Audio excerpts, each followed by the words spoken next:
Adınki? Ne? Senin? Adınki? Sen bir şeyler yaşaysın mı? Benim Ece babam. Ura! Mayli?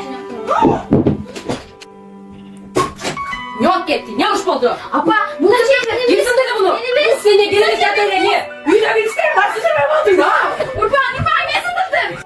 Dur, ayakta mı taşıdın ha? Düşük olsun, düşük bırakmam kaldı. Ay benim, dur, niye atarsın ha? Sen oktay duramaz bak, oktay duramaz. Böyle yüzde işte, soğuk durar. Kalka gittin ey kız, kalka sen.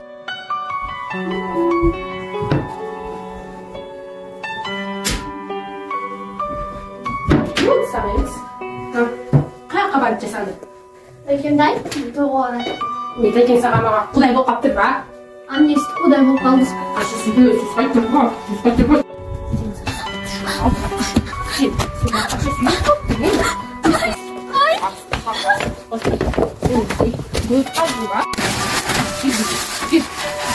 Boynuna ağacın anam bana. Kaşı sürü koydu. Ben senin anan girezini bozdun mu? Açma işte açma.